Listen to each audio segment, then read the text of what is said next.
A girl flashes a set of razor-sharp teeth, lunges forward, and sinks them deep into another girl's neck. Blood pours out instantly. Like something out of a nightmare, she tears through one human throat after another. But to understand how it came to this, the story has to start a few days earlier. Heidi is a social media influencer. Her photographer boyfriend Ron brings her to the beach for a photo shoot to boost her follower count. There is just one problem. A nearby nuclear plant recently had a meltdown. The government covered it up, but word got out. Heidi is worried the water is contaminated and refuses to go in. Ron keeps pushing. She finally gives in. That is when things go wrong. A shark appears out of nowhere and drags her under before she even has time to scream. Back on shore, Ron is too busy fussing with his camera to notice. When he looks up and Heidi is gone, he assumes she stormed off in a mood. He grabs his things and leaves without looking for her. That night, a young couple stumbles upon Heidi lying on the beach. The man tells his girlfriend to go get help while he stays to watch over her. Heidi suddenly snaps awake. He tries to calm her down, but in the next second, she goes feral and clamps her teeth onto his neck.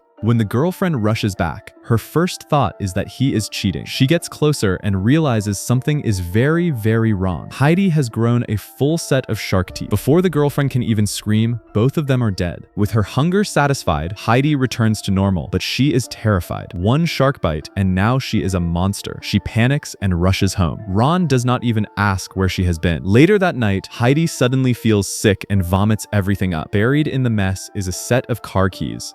She is too shaken to notice them. The next morning, a junior local reporter named Christopher hears about the beach murders and rushes to cover the story. According to witnesses, when police found the bodies, their faces had been torn apart. Body parts were scattered across the sand. It was a massacre. Then Christopher spots Heidi on the beach, an old high school classmate. They catch up briefly. Christopher finds it strange. This stretch of beach has never had a shark attack before, let alone anything this savage. Heidi clearly does not want to talk about it.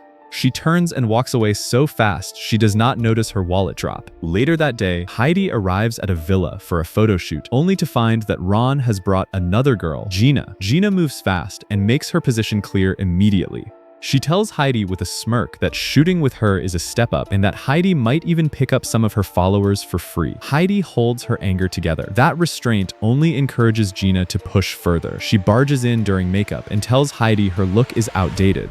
During the shoot itself, Ron treats Heidi like she is invisible. All his attention is on Gina. The rage keeps building. Then Gina climbs out of the pool and nicks her ankle. The scent of blood hits Heidi like a switch flipping. Her primal hunger takes over. Gina heads to her room to clean up the wound. Heidi follows, and that is how the story circles back to where it began. After killing Gina, Heidi hears Ron coming to check on the noise. He sees her teeth and freezes. Heidi backs him into a corner and bites into his neck. She drains him completely. The first kill left her shaking. This time, she is completely calm. She calls her agent right after and lands her next job without missing a beat. Meanwhile, Christopher digs deeper into the case. He notices something off. The bite marks on the victims are too small to be from an adult shark. Whatever attacked these people, it was not a shark. Heidi's best friend, Sienna, is a marine biologist who has been staying at Heidi's place while investigating the beach murders. She has been following a conspiracy blogger called Truth Jedi, who claims the nuclear leak produced radioactive isotopes that have already worked their way up the food chain. Some mammals may have already mutated. Sienna takes the contamination seriously, but thinks Truth Jedi is playing up the drama for clicks. Then Christopher stops by to return Heidi's wallet. He and Sienna debate the case. Sienna believes a radiation-affected shark is behind the killings. Christopher thinks the killer is human. Before he leaves, he gives Sienna his contact details. If either of them finds something new, they will share it. His theory stays with Sienna. Determined to find answers, she heads to the affected area to collect water samples. But just before she leaves the beach, she sees something horrifying. Dead fish on the sand, glowing green from the inside out. The contamination is far worse than she imagined. Back home, Sienna asks Heidi how things are with Ron. Heidi keeps it vague and says they broke up. Sienna never liked Ron anyway, so as far as she is concerned, it is great news. She starts dancing to celebrate. In the middle of it all, Heidi loses control. She reaches for Sienna's hair, pulls it aside, and nearly bites into her neck. At the last second, she pulls back. Sienna notices Heidi acting strange and assumes she is just heartbroken. To cheer her up, she invites Heidi to a bonfire party the following night. The next day, Heidi shows up to a scheduled photo shoot at a studio. The photographer is a nightmare, nitpicking everything, snapping at everyone. When a young intern tries to speak up for Heidi, the photographer tears into the kid too. Then he calls Heidi's agent Jackie to complain that Heidi is not cooperating. Heidi is done tolerating it. The photographer ends up dead. The intern who was kind earlier gets spared. Heidi tells her to get out fast. Back at Heidi's place, Christopher and Sienna keep piecing things together. Truth Jedi has posted about a Filipino boy who stepped on one of those glowing fish at the beach a few days ago. By that night, the boy had a fever. At the hospital, he killed 5 doctors. Jedi's theory: if a mutated animal's DNA merges with a human's, the human transforms into something monstrous. Christopher and Sienna have no idea that what Truth Jedi feared has already happened to the girl sitting right across from them. Just as Christopher is about to leave, he spots a car key in the drain outside Heidi's house. He checks his notes. The key matches the same brand as the dead couple's car. He tracks down the impound lot and confirms it. The key belongs to the couple.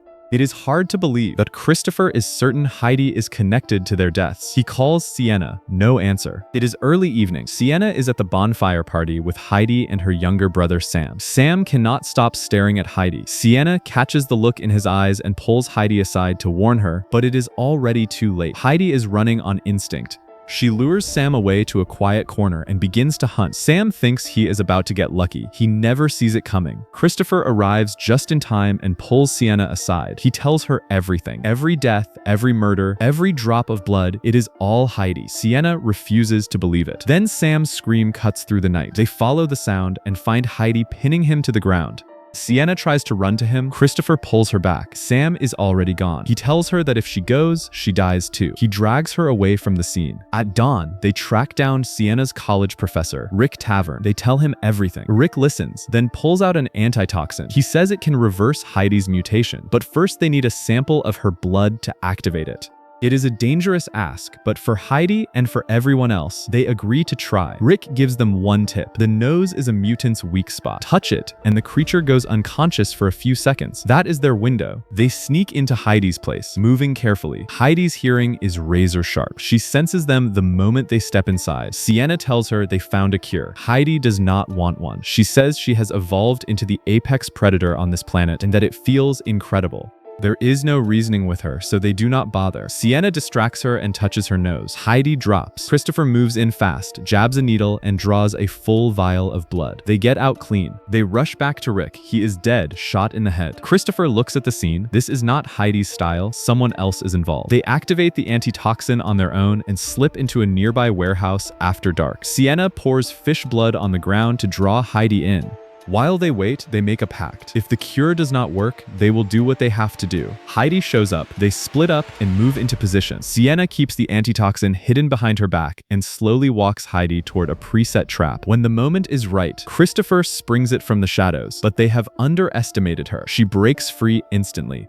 Sienna lunges with the antitoxin. Heidi kicks her away. The syringe hits the floor and shatters. Christopher gets caught in the fight, takes a hit, and goes down. Heidi moves in for the kill, but through sheer desperation, Sienna grabs Christopher and gets them both out alive. The relief does not last long. Sienna looks at Christopher's arm. Heidi took a real chunk out of it. They hole up in a hotel for the night. Sienna drifts off, but the image of Sam in his final moments keeps flashing through her mind. Then something clicks. Before he died, Sam said that Heidi came to him for one reason: to reproduce. Sienna jolts awake. Christopher is gone. He is moving in a daze, drawn toward Heidi's place like something is pulling him there. By the time Sienna figures it out, it is already happening. Heidi pulls Christopher close and takes what she came for. When it is over, she decides he is no longer useful and moves to finish him off. Sienna bursts in with a spear gun and fires. The spear punches through Heidi's body. Heidi winces, then pulls it out herself. She backs Sienna into the kitchen, furious and bleeding. Sienna does not flinch. She grabs a kitchen knife and drives it into Heidi's stomach, once, twice, again and again. Christopher snaps back to his senses and drives the spear into her from behind. Caught from both sides, Heidi finally loses the upper hand. She knows when to cut her losses and slips away before they can finish it. In the end, Heidi returns to the ocean, back to where it all began, ready to bring new life into the world. Sienna thinks it is finally over. It is not. In the shower, Christopher makes a horrifying discovery. Shark teeth are growing in his mouth. He knows exactly what that means. It is only a matter of time before he becomes just like Heidi. Sienna senses something is wrong and tracks down Truth Jedi in person. The moment Jedi hears it is about the shark girl. The color drains from his face. He tells Sienna he cannot say much. Talking too much about this gets people killed. He urges her to walk away. Keep digging, he warns, and she will not survive it. But Sienna cannot walk away. Not after Sam, not after Christopher. Seeing she will not back down, Jedi reluctantly hands her a phone number. He does not know who it belongs to, but says whoever picks up can answer anything related to the nuclear contamination. Sienna dials. No answer. She leaves a desperate voicemail laying out everything that has happened. Then comes another blow. Christopher is gone. No note, no text, no call. Down at the beach, Christopher drags a knife across his own hand and lets the blood drip into the water. It is the only way he can think of to keep from hurting anyone. He walks into the ocean. A shark pulls him under. As for Heidi, after giving birth to her offspring, she strolls right back into the city, ready to feed again. Just as Sienna is about to leave and put it all behind her, a man in a suit appears. He opens a case full of antitoxin vials. Sienna does not need long to figure it out. He must be the person behind that phone number. He heard her voicemail and came to find her. He tells her that Professor Rick Tavern was his friend and his mentor, and that Rick died protecting that antitoxin. Then the man slides a photo across to her. It is Christopher, alive but mutated, just like Heidi. That is all Sienna needs to see. She is in, and that is where the story ends.